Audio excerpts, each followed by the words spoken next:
بسم اللہ الرحمن الرحیم۔ والدین کی بخشش کے لیے یہ تسبیح پڑھیں، والدین پر سے عذاب اٹھا لیا جائے گا۔ حضرت محمد مصطفیٰ صلی اللہ علیہ وآلہ وسلم نے فرمایا، جو بندہ یہ تسبیح پڑھ کر فوت شدہ کو ایصال ثواب کرے گا تو فرشتے اس کو اندھیری قبر سے نکال کر نور میں بدل دیتے ہیں۔ وہ تسبیح یہ ہے۔ ناظرین محترم، ہر مسلمان کی یہ خواہش ہوتی ہے کہ اس کے والدین دنیا اور آخرت میں بخشے جائیں اور اللہ کے ہاں بلند درجات پائیں۔ والدین کی خدمت اور ان کے حق میں دعا کرنا اولاد کا فرض ہے، اور جو اولاد والدین کے ایصال ثواب کرتی ہے وہ نہ صرف دنیا ہی میں کامیاب ہوتی ہے بلکہ آخرت میں بھی سرخرو ہوتی ہے۔ نبی کریم صلی اللہ علیہ وآلہ وسلم نے ہمیں والدین کے لیے مختلف دعائیں اور اذکار بتائی ہیں جن کی برکت سے ان کے گناہ معاف ہوتے ہیں اور ان کی قبریں نور سے بھر جاتی ہیں۔ تو ہمارا آج کا وظیفہ بھی حضور پاک صلی اللہ علیہ وآلہ وسلم کی بتائی ہوئی ایک ایسی تسبیح کا عمل ہے۔ جو شخص یہ تسبیح پڑھ لیتا ہے اس کے والدین کی بخشش ہو جاتی ہے۔ فرمایا کہ جو بندہ یہ تسبیح پڑھ کر فوت شدہ والدین کو ایصال ثواب کرے تو فرشتے اس کو اندھیری قبر سے نکال کر نور میں بدل دیتے ہیں۔ محترم ناظرین، حضرت جبریل علیہ السلام رسول کریم صلی اللہ علیہ وآلہ وسلم کے پاس براق لے کر آئے تو اس نے اپنے کان ہلائے۔ حضرت جبریل علیہ السلام نے کہا، اے براق رک جا، اللہ کی قسم آپ صلی اللہ علیہ وآلہ وسلم کی مثل کوئی تجھ پر سوار نہیں ہوا۔ رسول اللہ صلی اللہ علیہ وآلہ وسلم شب معراج اعظم سفر ہوئے تو سڑک کے کنارے ایک بڑھیا کو دیکھا تو پوچھا، اے جبریل یہ کون ہے؟ عرض کیا، حضور آپ چلتے جائیے، آپ چلتے رہیں جتنا اللہ تبارک و تعالی نے چاہا۔ اچانک آپ صلی اللہ علیہ وآلہ وسلم نے سنا کہ راستے سے ہٹ کر کوئی چیز آپ کو بلا رہی ہے۔ حضرت جبریل علیہ السلام نے عرض کیا، حضور چلتے جائیے۔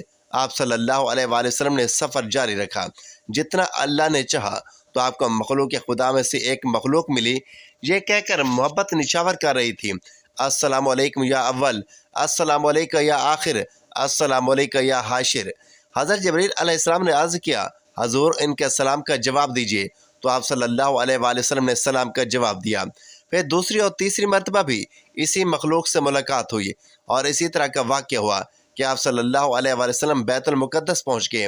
آپ کے لیے پانی، شراب اور دودھ پیش کیا گیا تو آپ صلی اللہ علیہ وآلہ وسلم نے دودھ لیا۔ حضرت جبریل علیہ السلام نے عرض کیا، آپ صلی اللہ علیہ وآلہ وسلم نے فطرت کو پا لیا ہے، فطرت کو پا لیا ہے۔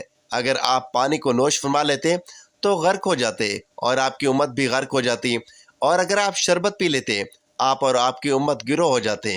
پھر حضرت آدم اور آپ صلی اللہ علیہ وآلہ وسلم کے بعد آنے والے تمام انبیاء کرام کو آپ صلی اللہ علیہ وآلہ وسلم کی خاطر جمع کیا گیا اور رسول اللہ صلی اللہ علیہ وآلہ وسلم نے اس رات ان کی امامت کروائی۔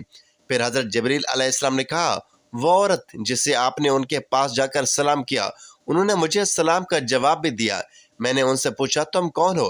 کہنے لگے، ہم خوب روح اور نیک سیرت ہیں اور ان نیکوکاروں کی بیوی ہیں جو پاکیزہ ہیں اور ان کا دامن آلود نہیں، جو ہمارے ہاں مقیم رہیں گے اور کبھی کچھ نہیں کریں گے اور جنہیں ہمیشہ ہمیشہ کی زندگی ملے گی اور وہ کبھی نہیں مریں گے۔ پھر میں وہاں سے چلا آیا۔ ابھی تھوڑی ہی دیر گزری تھی کہ بہت سے لوگ جمع ہونے شروع ہو گئے۔ مؤذن نے اذان کی اور تکبیر ہوئی۔ ہم سب امام کا انتظار کر رہے تھے کہ حضرت جبرائیل علیہ السلام نے میرا ہاتھ پکڑ کر مجھے آگے کر دیا۔ چنانچہ میں نے ان سب کی امامت کروائی۔ جب نماز سے فارغ ہوئے تو حضرت جبرائیل علیہ السلام نے مجھ سے پوچھا کہ آپ صلی اللہ علیہ وآلہ وسلم کو معلوم ہے کہ کن لوگوں نے آپ کے اقتداء میں نماز پڑھی؟ میں نے کہا، نہیں، میں نہیں جانتا۔ حضرت جبرائیل علیہ السلام کہنے لگے کہ آپ کے اقتداء میں ہر اس نبی نے نماز ادا کی جسے اللہ تعالیٰ نے مبعوث کیا۔ پھر حضرت جبرائیل علیہ السلام میرا ہاتھ پکڑ کر آسمان کی طرف دروازے تک پہنچے تو حضرت جبرائیل علیہ السلام نے دروازہ کھلوایا۔ آسمان کے فرشتوں نے پوچھا، تم کون ہو؟ فرمایا، میں جبرائیل علیہ السلام ہوں۔ پوچھنے لگے، آپ کے ساتھ کون ہے؟ فرمایا، محمد صلی اللہ علیہ وآلہ وسلم۔ پوچھنے لگے، کیا آپ کو بلایا گیا ہے؟ فرمایا، ہاں۔ چنانچہ انہوں نے دروازہ کھول دیا اور کہنے لگے، ہم آپ کو اور آپ کے ساتھ آنے والے کو خوش آمدید کہتے ہیں۔ جب آسمان پر پہنچے تو وہاں حضرت آدم علیہ السلام سے ملاقات ہوئی۔ حضرت جبرائیل علیہ السلام نے کہا، اے محمد صلی اللہ علیہ وآلہ وسلم، آپ اپنے باپ آدم علیہ السلام کو سلام نہیں کریں گے؟ میں نے کہا، کیوں نہیں؟ چنانچہ میں آپ علیہ السلام کے پاس گیا اور انہیں سلام کیا۔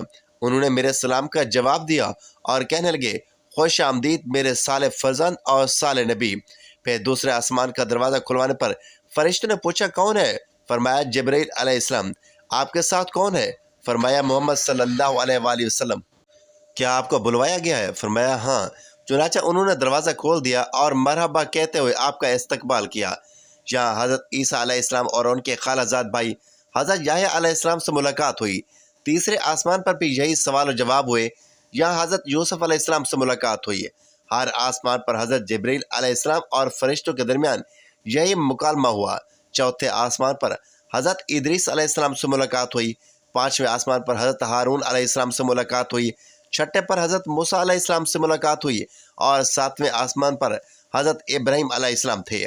حضرت جبرائیل علیہ السلام نے کہا اے محمد صلی اللہ علیہ وآلہ وسلم، آپ اپنے باپ حضرت ابراہیم علیہ السلام کو سلام نہیں کریں گے؟ میں نے کہا کیوں نہیں؟ چنانچہ میں آپ کے پاس گیا اور انہیں سلام کیا۔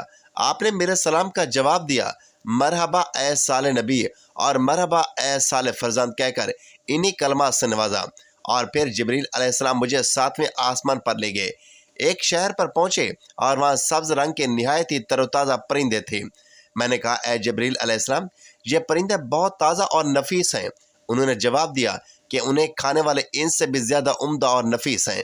پھر انہوں نے پوچھا اے محمد صلی اللہ علیہ وآلہ وسلم، آپ جانتے ہو کہ یہ نہر کون سی ہے؟ میں نے کہا نہیں۔ انہوں نے کہا یہ کوثر ہے جو اللہ تعالیٰ نے آپ کو عطا فرمائی ہے۔ میں نے دیکھا کہ اس میں سونے اور چاندی کے جام ہے۔ یہ نہر یاقوت اور زمرد کی چھوٹی چھوٹی کنکریوں پر رواں ہے۔ اس کا پانی دودھ سے بھی زیادہ سفید ہے۔ میں نے سونے کا ایک جام لیا اور اس پانی سے بھر کر پیا تو یہ مجھے شہد سے زیادہ شیریں اور کستوری سے زیادہ خوشبودار محسوس ہوا۔ پھر حضرت جبرائیل علیہ السلام مجھے لے کر چلے یہاں تک کہ میں ایک درخت تک پہنچا۔ وہاں ہرے رنگ کے ابر نے مجھے ڈھانپ لیا۔ حضرت جبرائیل علیہ السلام نے مجھے چھوڑ دیا۔ میں اللہ تبارک و تعالیٰ کے حضور سجدہ ریز ہو گیا۔ اللہ تبارک و تعالیٰ نے مجھے فرمایا اے محمد صلی اللہ علیہ وآلہ وسلم، میں نے زمین و آسمان کی تخلیق کے دن سے تم پر اور تمہاری امت پر 50 نمازیں فرض کر دی ہیں، اس لیے آپ اور آپ کی امت ان کی پابندی کریں۔ پھر بادل مجھ سے جھٹ گیا۔ حضرت جبرائیل علیہ السلام نے میرا ہاتھ پکڑا۔ میں تیزی سے چلتے ہوئے حضرت ابراہیم علیہ السلام کے پاس سے گزرا۔ انہوں نے مجھے کوئی بات نہ کہی۔ پھر موسیٰ علیہ السلام کے پاس آیا تو انہوں نے پوچھا اے محمد، کیا بنا کر آئے ہو؟ میں نے جواب دیا کہ میرے رب نے مجھ پر اور میری امت پر 50 نمازیں فرض کی ہیں۔ انہوں نے کہا کہ یہ نہ آپ کے بس کی بات ہے اور نہ ہی آپ صلی اللہ علیہ وآلہ وسلم کی امت کے۔ آپ رب تعالیٰ کے پاس جائیں اور کمی کا سوال کیجیے۔ چنانچہ میں تیزی سے لوٹ کر درخت کے پاس آیا تو مجھے ایک بادل نے ڈھانپ لیا۔ حضرت جبرائیل علیہ السلام مجھے چھوڑ کر آئے اور میں بارگاہ خداوندی میں سجدہ ریز ہو گیا۔ میں نے عرض کی اے میرے رب، تو نے مجھ پر اور میری امت پر 50 نمازیں فرض کی ہیں۔ اس کی نہ مجھ میں استطاعت ہے اور نہ ہی میری امت میں، لہذا تخفیف فرمائیے۔ اللہ تبارک و تعالیٰ نے فرمایا کہ میں نے 10 نمازوں پر تخفیف کر دی۔ پھر بادل مجھ سے جھٹ گیا اور حضرت جبرائیل علیہ السلام نے میرا ہاتھ تھام لیا۔ میں جلدی سے پلٹا۔ حضرت ابراہیم علیہ السلام کے پاس آیا تو انہوں نے مجھے کچھ نہ کہا۔ پھر حضرت موسیٰ علیہ السلام کے پاس آیا تو انہوں نے پوچھا یہ کیا ہوا؟ میں نے جواب دیا کہ میرے رب نے 10 کی کمی کر دی ہے۔ کہنے لگے کہ 40 نمازیں نہ آپ پڑھ سکتے ہیں اور نہ ہی آپ کی امت، اس لیے رب تعالیٰ کی جناب میں لوٹ کر جائیں اور مزید تخفیف کی التجا کریں۔ اس طرح بار بار چکر لگانے سے 5 نمازیں باقی رہ گئیں، پڑھنے میں 5 اور ثواب میں 50۔ حضرت موسیٰ علیہ السلام نے تو مزید تخفیف کے حصول کے لیے کہا، لیکن میں نے جواب دیا کہ اب مجھے اللہ تعالیٰ سے حیا آتی ہے۔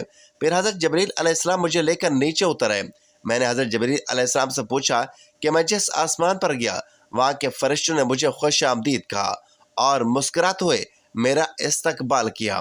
ایک فرشتے کو میں نے سلام کیا، اس نے میرے سلام کا جواب بھی دیا اور مجھے خوش آمدید بھی کہا، لیکن میری آمد پر مسکرایا نہیں۔ حضرت جبرائیل علیہ السلام نے کہا وہ جہنم کا دروغہ مالک ہے، اپنی پیدائش سے لے کر آج تک وہ نہیں ہنسا۔ اگر اسے مسکرانا ہوتا تو آپ کی آمد پر ضرور مسکراتے۔ بعد ازاں آپ سوار ہو کر واپس چل پڑے۔ دوران سفر آپ کا گزر قریش کے ایک قافلے سے ہوا جس پر غلہ لدا ہوا تھا۔ ان میں سے ایک اونٹ پر 2 بورے تھے، ایک سیاہ اور دوسرا سفید۔